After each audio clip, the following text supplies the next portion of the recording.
Good morning friends. तो आप कैसे हैं सब? आई होप आप अच्छे होंगे और इसी के साथ आपकी तैयारी भी अच्छी चल रही होगी। और जैसे ही कल जो टीचर गुरुजी हैं उनके द्वारा कट ऑफ बताई गई, एक अनुमानित कट ऑफ, क्योंकि बोर्ड की कट ऑफ किसी भी कट ऑफ से मैच नहीं करेगी, ये सब जानते हैं कि चाहे कितना भी डिफरेंस हो, लेकिन डिफरेंस ज़रूर होगा।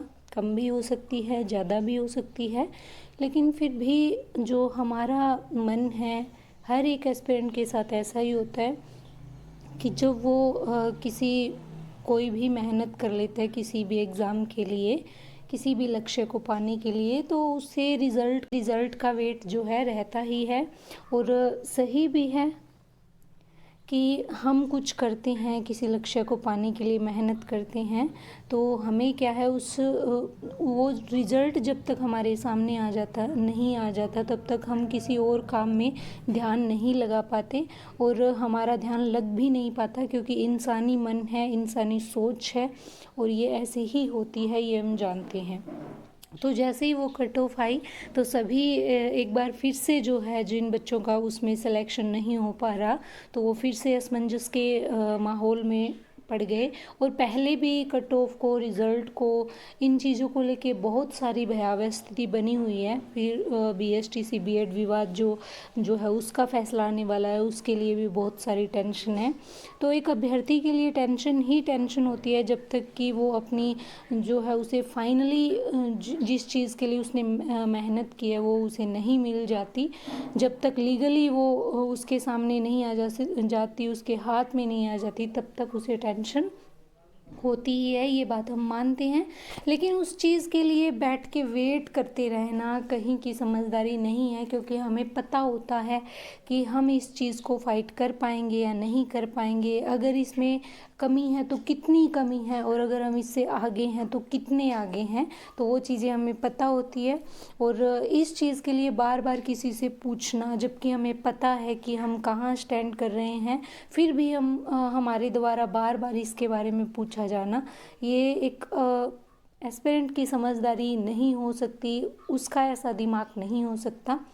तो देखिए, मैं आपको इन समझदारी वाली बातों से नहीं समझाऊंगी, क्योंकि मैं भी आपकी तरह ही एक एस्पिरेंट हूँ और जो है समझदारी की बातें करने से कोई समझ नहीं जाता। बस मैं आपको अपना बताती हूँ कि 2021 में मेरे साथ भी जो है ऐसा हुआ था कि मैं आराम से वेट कर रही थी, जबकि मेरा मन मुझे बोल रहा था कि तेरा इतने में नहीं होगा।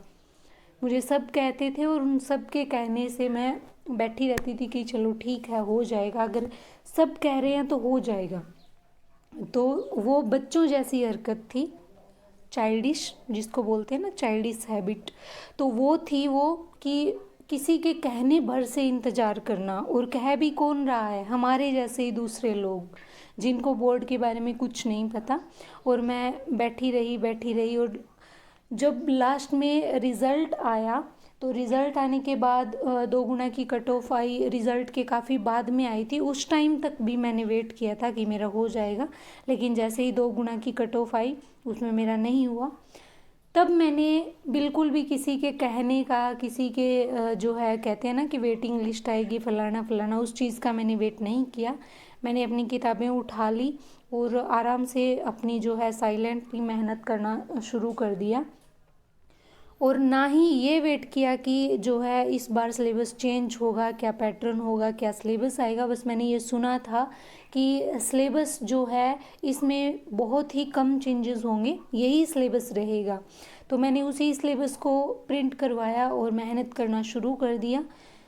और ये भी नहीं सोचा कि ये सिलेबस चेंज होगा या नहीं होगा, इस चीज़ से मैं बिल्कुल दूर अपनी किताबों के साथ मेहनत करना जो है मेहनत करने लग गई। और उसके अंदर मुझे इतना भी पता था, इतनी समझदारी हर एक अभ्यर्थी के मन में होती है, उसमें समझदारी होती है इतनी कि कौन कौन सी चीज़ें जो है सिलेबस में चेंज हो सकती है, कौन सी नहीं हो सकती। जैसे हिस्ट्री है, ज्योग्राफी है, तो ये चीज़ें जो है चेंज होने वाली नहीं होती, जो करंट के मुद्दे होते हैं वो चेंज होते हैं। तो मैंने जो चीज़ें चेंज होने वाली नहीं थी मैंने वो पढ़ना शुरू कर दिया। और टू बी ऑनेस्ट, जब सिलेबस आया था ना, उस सिलेबस को देख के जहाँ ज़्यादातर अभ्यर्थी डरे थे कि इतना बड़ा सिलेबस है, इतने बड़े सिलेबस को कोई तैयार करता है क्या, किस तरीके से करते हैं, बोर्ड क्यों इतना जो है अभ्यर्थियों के साथ बुरा कर रहा है, इतने इतने बड़े सिलेबस हुआ करते हैं क्या, इस तरीके की बातें हो रही थी। उस टाइम मुझे इतनी संतुष्टि और इतनी खुशी थी कि ये जो सिलेबस सबको भारी लग रहा है ये ऑलरेडी मेरी मुट्ठी में है। 70% सिलेबस मैंने उस टाइम जो है कवर कर लिया था और मुझे इतना कॉन्फिडेंस आया था उस सिलेबस को देखने के बाद में कि ये मेरे लिए इजी है। मतलब मेरा जो अंदर की आवाज़ होती है ना, एक हमारे अंदर गट्स होते हैं कुछ जो अपने आप बोलना शुरू कर देते हैं, तो उस टाइम मेरे साथ भी ऐसा ही हुआ। मैं बहुत खुश हुई उस सिलेबस को देख के। मुझे ऐसा लगा कि मुझे ज़्यादा मेहनत करने की ज़रूरत ही नहीं है, क्योंकि उस टाइम मैं सेकंड ग्रेड के लिए प्रिपेयर कर रही थी, लेकिन गाइडेंस नहीं थी, तो वो चीज़ मुझे बहुत ही टफ़ लग रही थी कि मैं कैसे करूं। और एक जुनून भी होता है मन में कि कैसे ही तो करना ही है, तो मैं उस चीज़ के जो है उस चीज़ पे मेहनत कर रही थी, लेकिन नहीं हो पा रहा था। कहीं ना कहीं दिमाग में ये रहता था कि नहीं यार, तू दूसरों से काफ़ी पीछे है, दूसरे अभ्यर्थियों से काफ़ी पीछे हैं। तो लेकिन जिस दिन थर्ड ग्रेड का सिलेबस आया मुझे इतनी खुशी हुई कि ये सिलेबस तेरा कंप्लीट है, ये तू 70% कर चुकी है और 30% आराम से कर लेगी, इसमें कोई जो है तू पीछे रहने वाली नहीं है। और मैंने वो चीज़ उस दिन फील की थी ना, उसके पीछे रीज़न यही था कि मैंने बिना वेट किए, बिना किसी के इंतज़ार किए, बिना किसी के कहने का इंतज़ार किए अपनी किताबें उठा ली थी, क्योंकि मुझे पता था लोग बोलेंगे तेरा नहीं हुआ। और ये चीज़ें सुनने से अच्छा है अपनी किताबें और अपने मन में ये खुद को समझाना कि तू कर सकती है, तू कर सकता है। किसी के कहने भर से कुछ नहीं होता। कोई कहेगा कि तू इस बार नहीं कर पाया तो आगे भी नहीं कर पाएगा, तो वो चीज़ मैटर नहीं करती।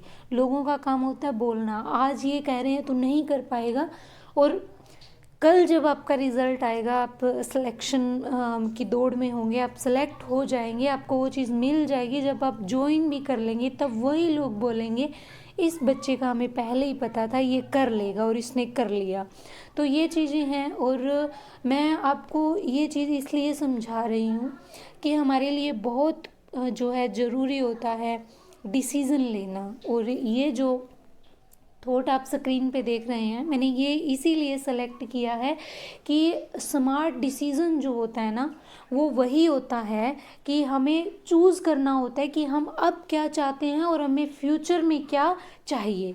तो जो हम अब चाहते हैं ना, वो फ्यूचर में जो चाहिए उसका बेस बनता है। तो स्मार्ट डिसीज़न उसे ही कहते हैं जो ये डिसाइड कर दे कि आपको इस टाइम क्या चाहिए और आपको फ्यूचर में क्या चाहिए। तो अभी जैसे इस असमंजस से खुद को निकालना बहुत ही बहादुरी की बात होगी कि फाइनल लिस्ट आएगी, मैं उसको देखूँगा या देखूँगी, उसमें कितने मार्क्स बढ़े हैं, मेरा हो रहा है या नहीं हो रहा। अगर आपको पता है कि 6 से 7 नंबर तो बढ़ेगी ही बढ़ेगी, इससे कम तो नहीं होगा। तो इस जो है झूठ के साथ आप जी रहे हैं, इस अंधविश्वास के साथ आप जी रहे हैं, तो मत ऐसा करिए। स्मार्ट बनिए, इंटेलिजेंट हो आप। अगर आप तैयारी कर रहे हो तो नालायक तो बिल्कुल नहीं हो सकते और बुद्धू भी नहीं हो सकते।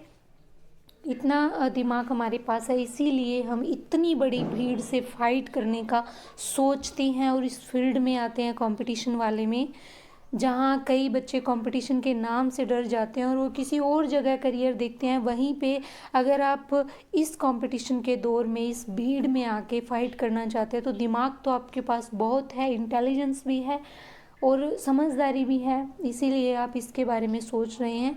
तो मेरे ख्याल से आपको इस टाइम जो है ना, सबसे बड़ा जो आपका डिसीज़न होना चाहिए, अब अगर आपके नंबर कम हैं तो आप इस चीज़ से घृणित ना होइए। आप खुद से ये मत सोचिए कि मेरे से नहीं हुआ, क्या मैं छुपाऊं, ऐसा मत करिए। आप खुद से ना छुपाइए, आप उस चीज़ के लिए दोबारा से प्रिपेयर करिए। सबके साथ ऐसा होता है, बहुत ही कम बच्चे होते हैं जो पहली बार में सिलेक्ट हो पाते हैं, नहीं हो पाता, बहुत जो है पहली बार सिलेक्शन नहीं हो पाता। हमारी कमियां रह जाती हैं, उन कमियों को स्वीकारते हुए हमें आगे बढ़ना चाहिए और स्मार्ट डिसीज़न लेना चाहिए कि हमें अब क्या चाहिए, बाद में क्या चाहिए और इस टाइम मैं क्या करूं जिससे मुझे बाद में इस भीड़ से मैं अलग हो जाऊं। यानी अगर आप अभी सोचते रहे तो फिर जैसे ही भर्ती आएगी तो सारी तैयारी करेंगे तो आप उस टाइम किसी से भी अलग नहीं होंगे, आप उन्हीं बच्चों के साथ भीड़ में होंगे।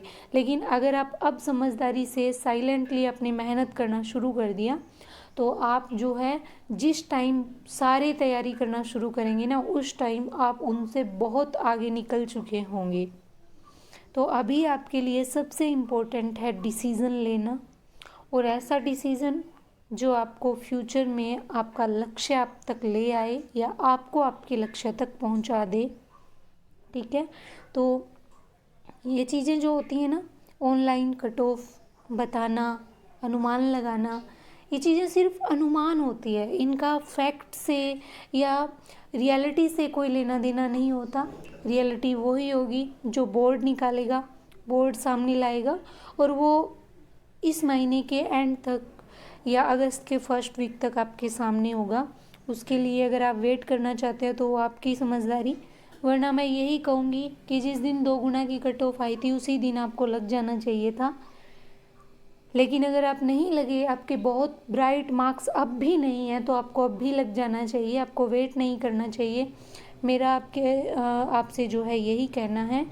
और अगर आपको किसी भी तरीके की स्ट्रेटजी, कौन सी बुक पढ़ें, राजस्थान जीके कैसे कवर करें, आपको कौन सी चीज़ पढ़नी चाहिए, कौन सी चीज़ छोड़नी चाहिए, किसका वेटेज कितना है रीट मेंस के लिए, तो आप मेरे चैनल को सब्सक्राइब कर सकते हैं, मुझे कमेंट कर सकते हैं, डायरेक्ट जो है मेरे से पूछ सकते हैं किस तरीके से जो है आप तैयारी शुरू करें, कौन सी बुक्स आप यूज़ करें, कैसे बुक्स को आप पढ़ सकते हैं, कैसे एक बुक को आप पूरा पढ़ने के लिए मेंटेन करें, कैसे उसका टाइम टेबल सेट करें और कैसे पूरे सिलेबस को अपने टाइम टेबल में इस तरीके से सेट करें कि आप बार बार उसे जो है रिवीजन कर पाएँ। तो ये सारी चीज़ें अगर आपको इस तरीके से यूट्यूब पे मेरे वीडियोस के अंदर आपको हेल्प के लिए चाहिए तो इस माध्यम से मैं आपकी ज़रूर हेल्प करूँगी।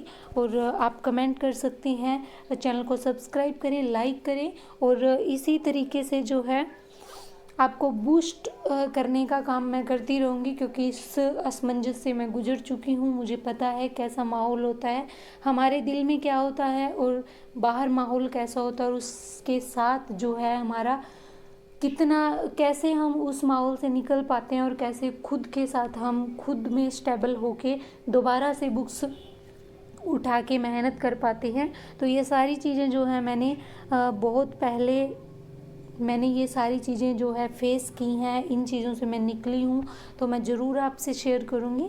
आप चैनल को सब्सक्राइब करें, वीडियो को शेयर करें, लाइक करें। Thank you.